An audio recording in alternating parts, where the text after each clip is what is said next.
It's a cold, chilly morning on October the 10th, 1943. Pilot Robert "Rosie" Rosenthal arrives at today's briefing, joining 60 other pilots and navigators from the 100th Bomb Group. Hey, man. Among them is his co-pilot, Winifred "Pappy" Lewis, and his navigator, Ronald Bailey. All right, let's get this over with. Light, your target today is Munster. So far, our targets have been factories, but not this time. Today, the aim point is the Old Town Cathedral. Murmurs and shocked faces spread across the meeting room. Lewis and Bailey share a stunned look. Yes! Towards the front, 100th Bomb Group leader Major John Eagan cheers the news. Many of the men, including Eagan, have lost close friends on previous missions. The pain of their loss means that some of the men consider such a mission ripe for revenge. Fuel pressure, oil pressure, looking good. Munster is home to a large proportion of railway workers. They are crucial for the German war effort. We're gonna be there right in time for the Sunday Mass. I don't know how I feel about it. Come on, Pappy. You know it's our duty. One by one, the B-17s of the 100th Bomb Group rise into the air. The Royal Flush takes up her position at the very back of the formation, a position that everyone aboard is well aware is particularly exposed and dangerous, but dwelling on it helps no one. But it's not going to be any milk run. Intelligence reports over 500 fighters ready to intercept along our path. You can also expect extremely heavy flak over the target. You'll be part of a 274 bomber formation. Major Eagan will be the commanding pilot of the group. Right ahead. Engines low on power. Returning to base. Eagan, another one left. Damn it. Radio, put that in the log. There's another one gone back. Lucky SOBs. To ease the burden on your attack, you'll have 216 P-47 Thunderbolt escorts. They'll catch up over Holland and protect you along the entire mission. The Armada flies over Holland and into Germany. They are now, absolutely and without a doubt, over enemy territory. Where's our fighters? Gunners, do you see any Allied fighters in the distance? Negative. Nothing on our 6. Nothing. Left waist, clear. They aren't coming, are they? They'd already be here if they were. Well, maybe they're late and they'll catch up. But unbeknownst to the crews, they aren't just late. There are no fighters. The weather on their bases didn't allow them to take off, and their absence leaves the bombers even more vulnerable. But escorts or not, they've got no choice but to press forward. As they venture deeper into enemy territory, more reports of attacks come in. Isolated groups of fighters launching attacks further up the formation and claiming a handful of B-17s. Keep your eyes peeled, everyone. Pilots, do you see this? A cloud of fighters appears in the distance. The interceptors have arrived. Good luck. I'll see you all in a couple of hours. Open fire! Show them what we've got! In a blur, a swarm of Me-109s and FW-190s cuts through the formation. The guns from the fortresses come alive, filling the air with tracers as the German fighters fire their deadly 20mm guns. They're coming your way, Stanley. Moments later, Me-110s appear from the rear, Bandit, 6 o'clock, whoa! sweeping in and firing rockets all around. Then get back to the gun! The sky is filled with a confusing mess of fighters and lead. The big fortresses are soaking up shell after shell, while the enemy fighters go down in flames. A rocket strikes the lead B-17 of the 100th Bomb Group, Mademoiselle Zig Zag, piloted by Major Eagan. 2 of their engines are lost, and a gash is opened on the fuselage. Damn it! We're losing power! There's nothing Eagan can do as his bomber struggles and finally fails to keep up with the formation. Slowly, the gap opens up more and more, isolating them. We can't keep up. Tell our men to leave us behind. Radio is gone. We have no contact. Unaware of the Mademoiselle Zig Zag's predicament, the bombers directly behind also slow and drop altitude to maintain formation, which leads to those behind also doing the same It's a catastrophic chain reaction.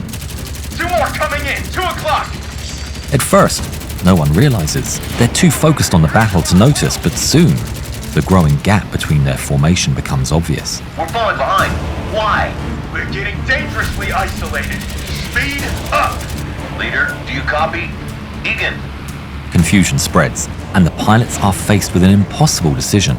Do they remain in a small formation with their brothers in arms, or do they leave them behind and charge for the bigger one?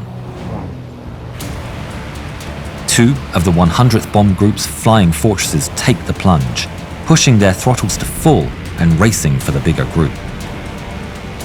On board the Royal Flush, all the way at the very back, the 2 pilots are caught up in the confusion. Formation is breaking apart. We're falling behind. Nothing we can do. If we brave the gap, every German is going to bomb us. They decide to stay. The Germans very quickly notice the isolated group of 11 B-17s and pounce upon their prey. Damage is rapidly building up. Multiple B-17s are trailing smoke as the machine gunners are completely overwhelmed. The men of the Royal Flush can only watch as an FW-190 sweeps in and strikes one of their compatriots on the wing. It triggers a massive fireball. Their friends bail for their lives before the bomber finally loses control and explodes into a million pieces. Soon after, a second B-17 catches fire after being hit by multiple 20mm rounds. We're dropping like flies. We're 3 minutes out. Another B-17 is lit up by fighters, tearing its wings and fuselage to pieces. Fearing the incoming flak, the pilot turns away from the formation and heads for home on its own.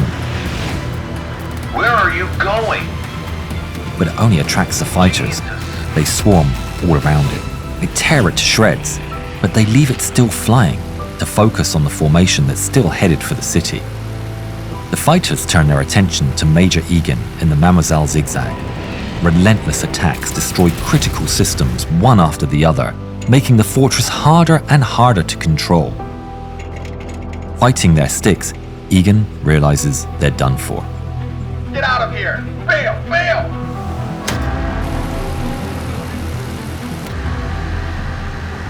The crew starts jumping off, but the co-pilot stays, helping Eagan keep the aircraft steady for their men. Go! Now, As soon as they're quick! gone, Pilot John Brady and Major Eagan move to jump out of the bomb bay. Go ahead, Brady, as I'm a senior man! No, you go ahead! But then a fighter comes in from above and opens fire. New bullet holes appear across the bomb bay door. I'll be seeing you, Brady! Eagan jumps first, followed by Brady. They both make it out. Back with the Royal Flush, the gunners are fighting for their lives while Rosenthal and Lewis resist the urge to run, holding position as they're forced to watch the other B-17s fall one by one. I see 1, 2, 3. But outside, a fighter lines up a shot. He fires a flurry of rockets at the Royal Flush. One strikes directly on the wing, punching a massive hole and instantly taking out 2 engines. Feathering! Bailey, out bar to the target. Just a little more. We're almost there. The German fighters turn away, fully knowing what the B-17s are heading towards.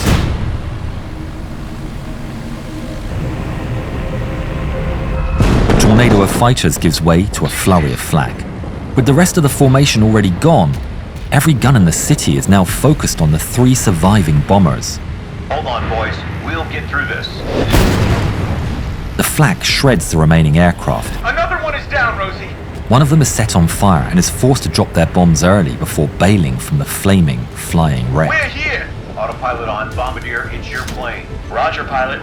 The control of the aircraft is given to the bombardier, Bomb bay doors open. the aim point approaching painfully slowly. Almost there. Damn it!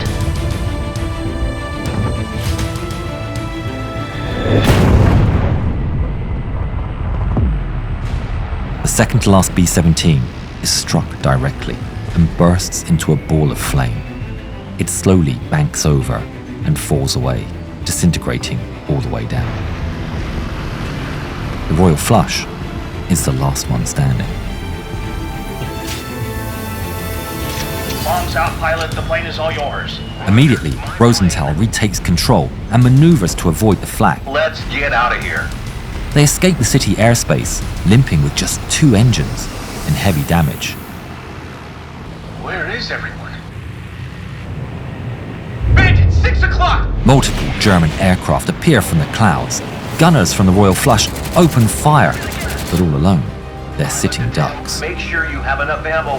Hold on, everyone. In desperation, Rosenthal throws all bomber piloting wisdom out of the window and breaks into evasive maneuvers. The waist gunners hold on for dear life as the B-17 turns left and right. They open fire for a split second before the bomber banks hard underneath them. 4 FW-190s pull up on the 6 of the Royal Flush, chasing the B-17 across the sky. Really, they're coming your way. Rear gunner Sergeant Bill de Blasio aims at the second from his left and fires bursts of bullets his way. On the third, he scores a critical hit, shearing its left wing clean off and making it crash into his wingman, taking both aircraft out of the sky. He immediately switches to the next fighter, striking it on the engine and breaking off its canopy. The last fighter peels away, fleeing from de Blasio's deadly aim. But the Germans are far from done. 6 more aircraft line up behind the bomber.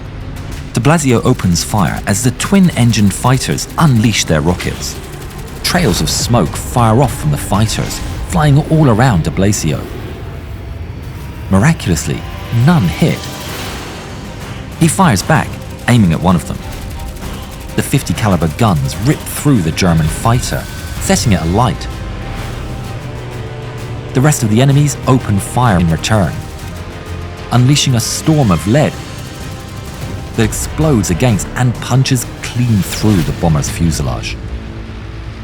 2 waist gunners are struck by the shrapnel and fall onto the aircraft's floor in pain. Schaefer looks bad. Their screams for help sound on the radio, while de Blasio fires with all he has, fire in his eyes. He aims across the entire formation, changing from target to target. His bullets impact 2 of the 190s, making them lose control and crash into one another. Not long after, by sheer luck, the remaining German fighters turn away, limited by fuel. Away. We're clear? Suddenly, the skies fall to a calm, and the Royal Flush is still in the air. Sky's clear. Take off. Somebody check on the waist gunners. Radio operator Michael Bacciuzzi abandons his post and rushes to the waist of the aircraft, where the 2 gunners are on the floor and in pain. Man, I've got you. Talk to me, Schaefer. You'll be okay, I promise. Can we make it back? We're losing altitude. We need to shed some weight. Gentlemen, we need to get rid of everything that isn't bolted down. And quick! The crew get to work. They throw overboard absolutely everything that isn't needed. Guns, ammunition, oxygen tanks, everything. We ditched everything. Is it enough? Is it enough, Rosie? I don't know, Pappy. Maybe. Back at Thorpe Abbots, mechanics and officers watch the skies, waiting anxiously. The scheduled time of arrival has already come and gone.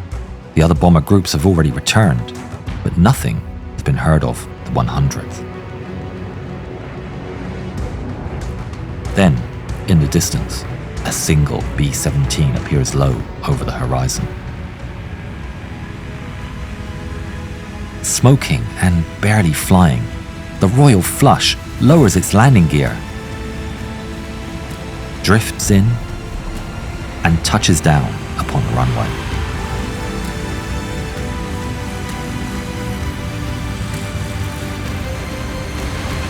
The gathered men watch in shock as the badly wounded aircraft comes to a stop. It rolls off the runway and cuts its engines. The silence is deafening. They are the only ones from the 100th to return. Medics rush to their aid while the crew piles out onto the grass. There's no celebration, hardly any relief. The reality of what's just happened sinks in. The raid was one of the worst disasters of the 8th Air Force's history. The 100th Bomber Group was the one that suffered most, earning it the nickname of the Bloody 100th. Of the 130 men in the shot-down aircraft, 37 were killed and 93 would become prisoners of war.